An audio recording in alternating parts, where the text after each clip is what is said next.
The first step towards achieving your dreams is having the right coach. Get the best education with Ayurveda PG Preparation app and make your AIAPGETPSCAMO dreams come true.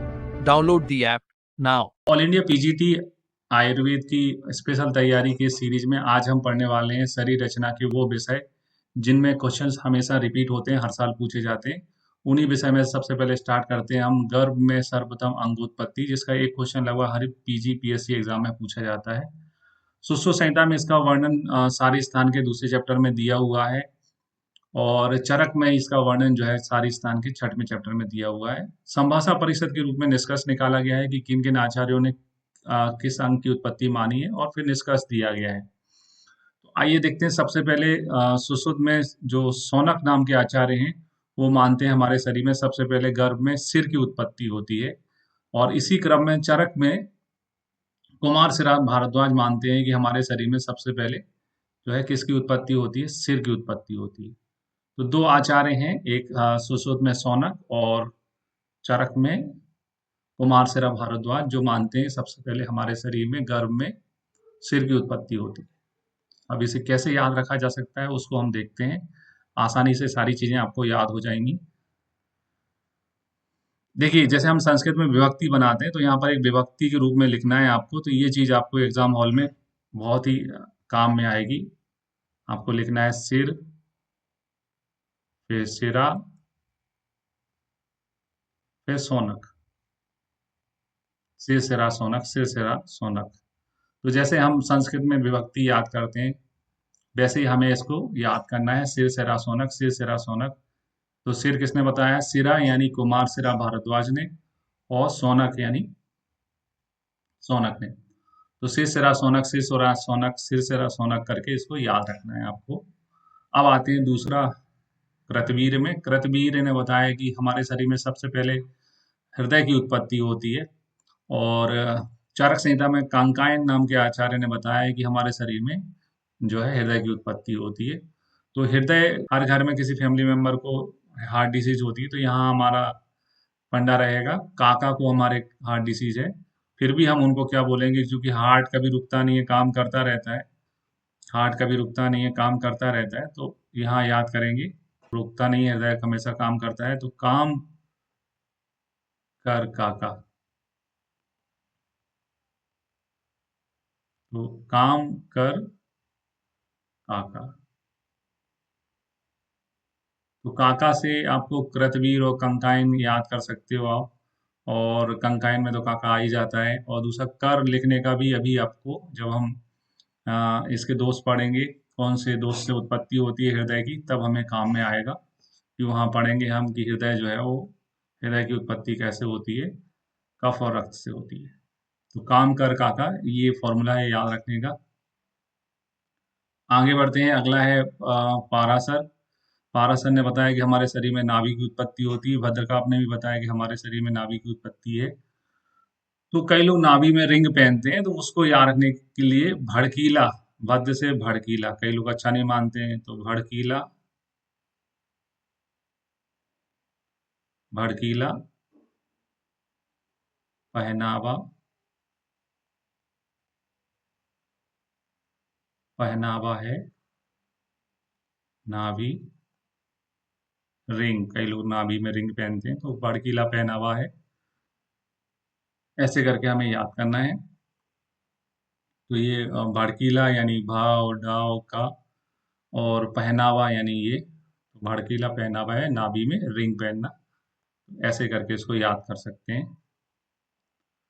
अब इसके बाद आते हैं, मार्कंडेय ने बताया हमारे शरीर में सबसे पहले हाथ पैर की उत्पत्ति होती है। बर्डिस ने भी बताया जो है हाथ पैर की उत्पत्ति होती है। तो ऐसा याद करने का तरीका है कि जो बुरी मार पड़ती है, बुरी मार यानी कोई लड़ाई झगड़ा होता है, तो बुरी मार कैसे पड़ती है? हाथ पैर से, है ना। व्यक्ति आपको हाथ पैर से मारता है, हाथ पैर से आपको मारता है, तो बुरी मार पड़ती है। तो यहाँ पर जो है बुरा कहने के लिए हमारे लिए हो जाएगा बडिस, और मार कहने के लिए हो जाएगा मार्कंडे।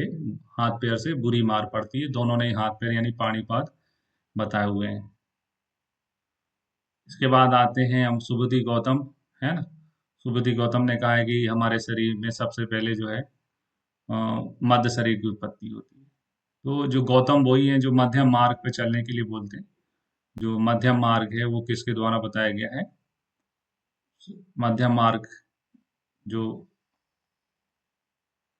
मध्यम मार्ग होता है उस पे चलने के लिए गौतम जी ने उपदेश दे रखा है। तो मध्य शरीर जो है सुबुद्धि गौतम का है। धन्वंतरी जी मानते हैं सुश्रुत के अनुसार कि एक सभी अंग एक साथ उत्पन्न हो जाते हैं। जो मेन आचार्य होते हैं वो बोलते हैं कि सारे अंग एक साथ बनते हैं। चरक में कुछ और अन्य आचार्यों के मत हैं, जैसे बद्ध शौनक ने कहा है कि गुद पक्वाशय की उत्पत्ति होती है ना। तो ऐसा याद रख लेना अपन को। जो व्यक्तियों को भद्दे शौक होते हैं, जिन व्यक्तियों को भद्दे शौक होते हैं, वो ज्यादातर उनको गुदा और पकवास यानी गुप्त रखते हैं। तो गुदा पकवास है भद्दे शौक कैसे करके बद्ध शौनक से भद्दे शौक करके याद करना है।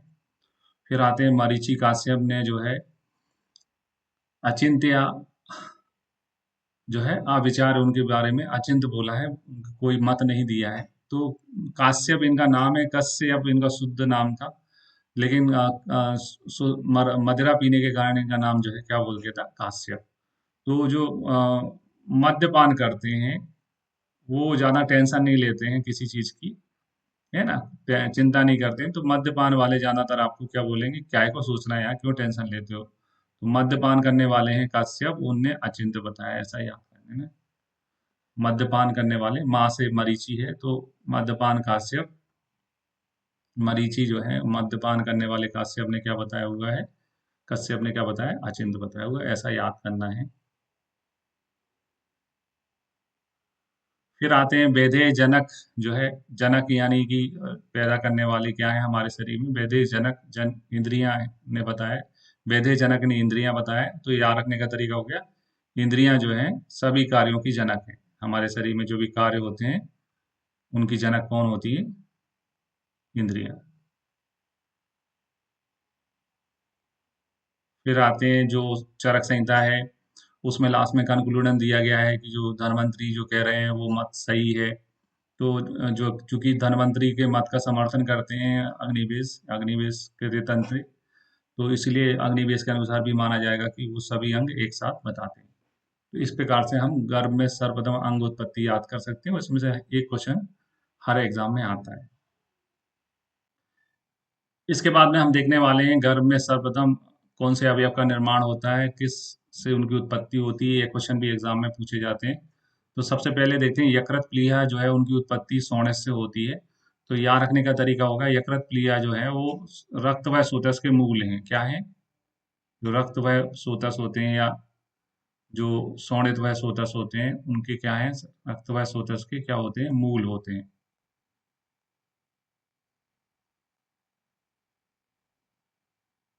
रक्त व स्रोतस के मूल हैं, तो मूल से ही सभी अंगों की उत्पत्ति होती है। तो यकृत प्लीहा की उत्पत्ति शोणित से हुई है। फुफ्फुस की उत्पत्ति जो है वो शोणित फेन से हुई है। तो फा से फुफ्फुस, फा से फेन, ऐसा करके याद कर लेंगे, फा से फुफ्फुस, फा से फेन। फिर आते हैं इसके बाद उंडुक की उत्पत्ति। उंडुक की उत्पत्ति शोणित कीट से हुई है। तो उंडुक में जो है वो पक्वाशय के भाग में आती है, तो पाचन, यहाँ पर पाचन प्रक्रिया हो जाती है। तो पाचन के बाद में उंडुक चूंकि पाचन तंत्र में आता है, तो पाचन हो चुका होता है, तो इसलिए पित्त की उत्पत्ति हो जाती है। मल की उत्पत्ति पाचन के बाद में सार और मल की उत्पत्ति होती है। तो उंडुक की उत्पत्ति जो है, उंडुक की उत्पत्ति कैसे होती है? किट से होती है, ये हमें ध्यान रखना है। फिर आते हैं बस्ती आंत और गुदा की उत्पत्ति किससे होती है? तो बस्ती आंत और गुदा को हम क्या कह सकते हैं? बागी कह सकते हैं। ठीक है, बागी।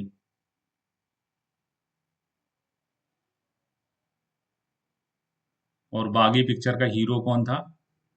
टाइगर।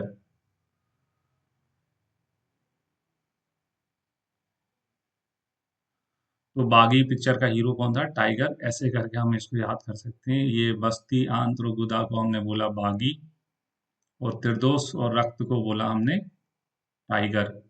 टी और आर, टाइगर। तो बागी यानी बस्ती आंत और गुदा की उत्पत्ति जो है किससे होती है? त्रिदोष और रक्त से होती है।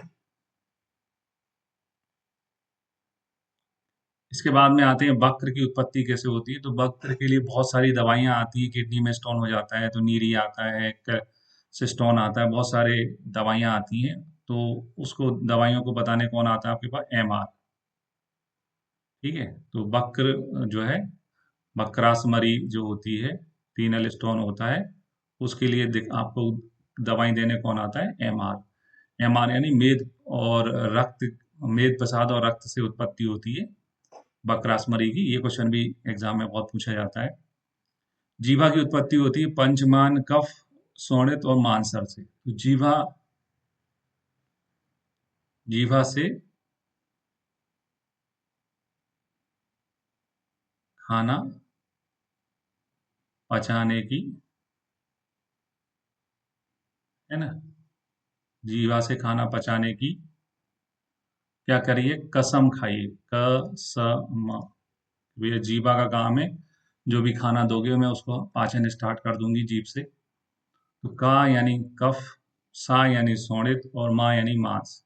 जीवा का काम है कसम से, तेरी कसम खाना पचाऊंगी मैं। पंचमान, कफ, शोणित और मांस से इसकी उत्पत्ति होती है, तो कसम करके याद रखना है ना। जीवा क्या करती है? खाना खाने की कसम, पचाने की कसम खा रखी है जीवा ने। फिर आती है हृदय। हृदय की उत्पत्ति जो है वो है रक्त और कफ के प्रसाद से होती है। तो अपन ने अभी लिखा था काम कर का, काका, और जो काम करता है उसी पे सरकार क्या लगाती है? टैक्स लगाती है ना। जो बेरोजगार रहता है उस पर टैक्स नहीं लगता है, जो काम करता है उस पर कर लगता है। तो हृदय जो, चूंकि पूरी जिंदगी काम करना है, तो सरकार ने उस पर क्या लगा रखा है? कर लगा रखा है। कर जो है कफ और रक्त से उत्पत्ति होती है हृदय की।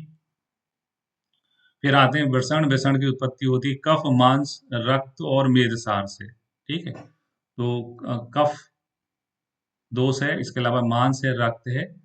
तो वृषण की पोजीशन हमारे शरीर में कहाँ होती है? मेरी कमर से नीचे। मेरे, मेरे यानी हो गया मेद, का कफ, मांस हो गया माँ, रक्त हो गया रा, तो कमर से नीचे क्या होते हैं?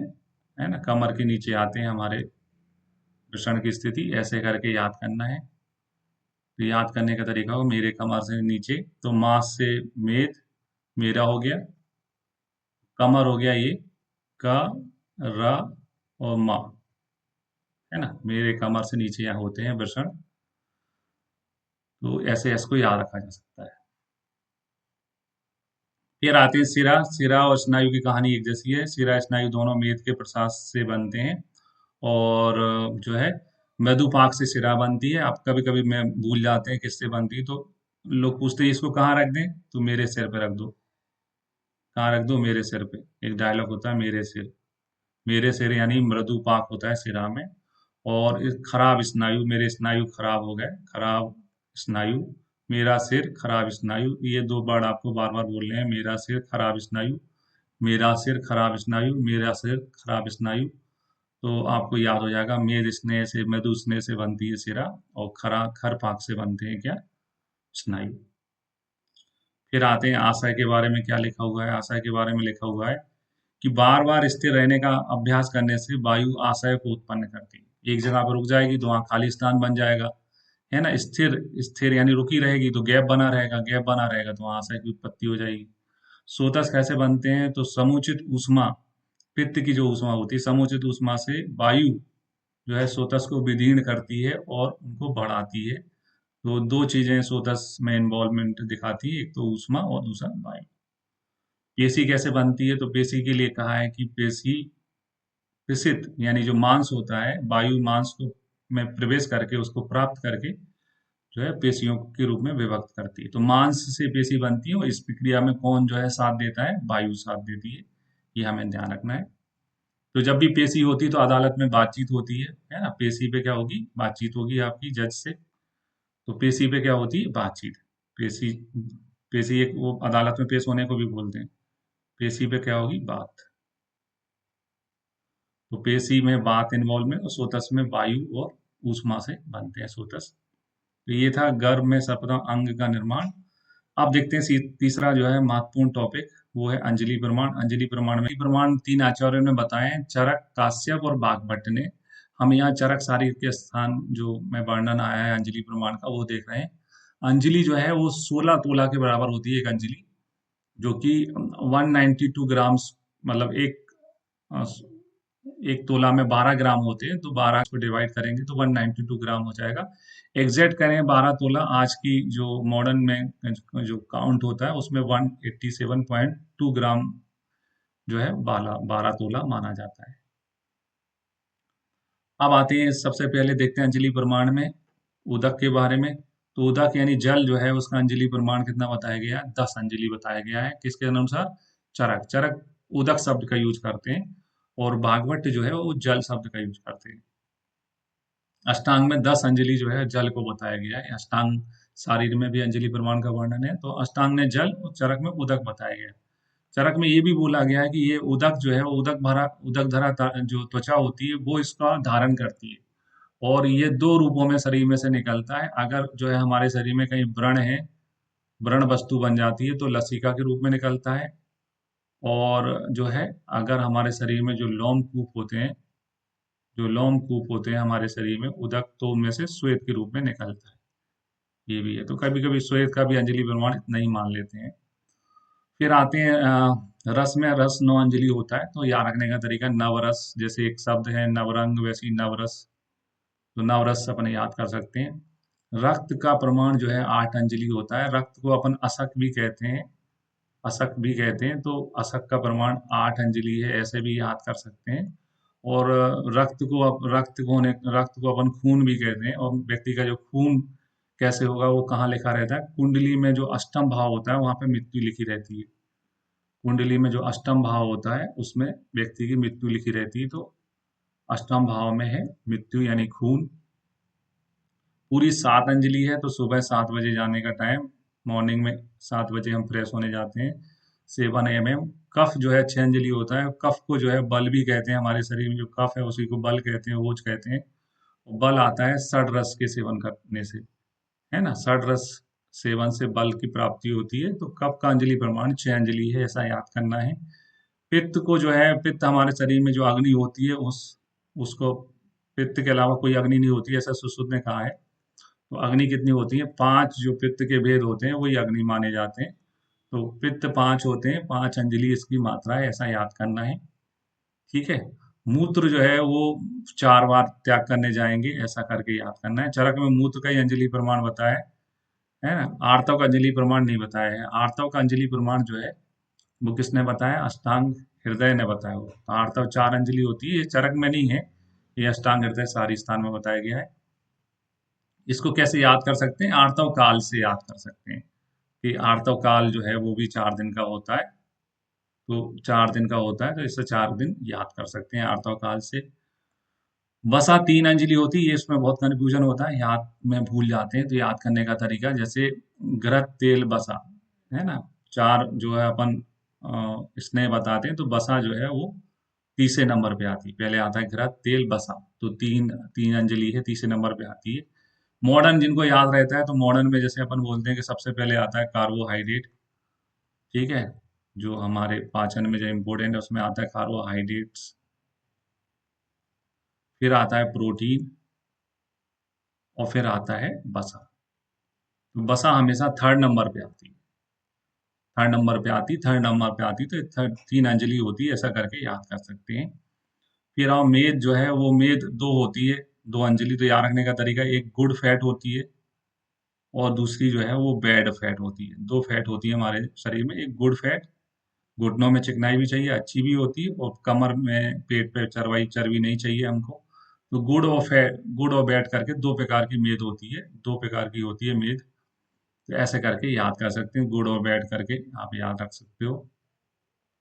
स्तन का अंजलि प्रमाण चरक ने नहीं बताया। स्तन अंजलि प्रमाण जो है वो अष्टांग हृदय में बताया गया है। अष्टांग ने बोला स्तन जो जो दुग्ध होता है उसकी मात्रा 2 अंजलि होती है। तो स्तन तो दुग्ध को कहते हैं हम। जो स्तन होते हैं, है ना, स्तन जो होते हैं 2 संख्या में 2 होते हैं, उससे याद कर लेते हैं कि ये 2 अंजलि। मज्जा जो है 1 अंजलि होता है। एक ही घर है मज्जा का, कि अस्थि में रहती है, एक ही घर है। मज्जा कहाँ रहती है? अस्थि में। एक ही घर है उसका, 1 अंजलि होती है। फिर आओ ये जो है मस्तिष्क, शुक्र और अपर ओज। मास, मस्तिष्क, शुक्र और अपर ओज, ये मास जो है वो आधांजलि होते हैं। ठीक है। और मस्तिष्क, चूंकि सुश्रुत ने तो अंजलि प्रमाण नहीं बताया, उनने मस्तिष्क का प्रमाण बताया कि वो 32 अंगुल होता है। कितने अंगुल होता है? 32 अंगुल होता है। परोज जो है हृदय में स्थित जो ओज को परोज कहते हैं, उसकी मात्रा 8 बूंद होती है चरक के अनुसार। अरुण दत्त जो है, जो अष्टांग हृदय के टीकाकार है, वो 6 बिंदु मानते हैं। तो अरुण दत्त ने कितनी बताई है वो हमें याद रखना है। ठीक है। ये तीनों ही टॉपिक बहुत इंपॉर्टेंट, इनमें से एक या दो क्वेश्चन हर एग्जाम में आते हैं। ऑल इंडिया पीजीटी में भी इसके आने के पूरे चांसेस हैं, और ये 5 मिनट में आपको याद हो जाएंगी। अगर आप चाहते हैं कि कम टाइम में आप ज़्यादा स्कोर कर जाएं ऑल इंडिया पीजीटी में, तो उसके लिए आप हमारा ब्रह्मास्त्र बैच है हमारे ऐप में, उसको ज्वाइन कर सकते हैं। इसमें लगभग पीएससी पीजी एग्जाम्स के 15,000 क्वेश्चन सॉल्व कराए गए हैं, और रियल क्वेश्चन हैं सारे जो एग्जाम में पूछे गए हैं, जिनके रिपीटेशन होने के खूब चांसेस रहते हैं, और आपको इसमें उनके सही आंसर और रेफरेंस भी मिलेंगे। अगर आपको हमारा वीडियो पसंद आया तो इसे लाइक करें, हमारे चैनल को सब्सक्राइब करें, बेल आइकन बटन जरूर दबा दें ताकि आने वाले वीडियो के नोटिफिकेशन आपको मिलते रहें। वीडियो को अंत तक देखने के लिए आप सभी का बहुत बहुत धन्यवाद।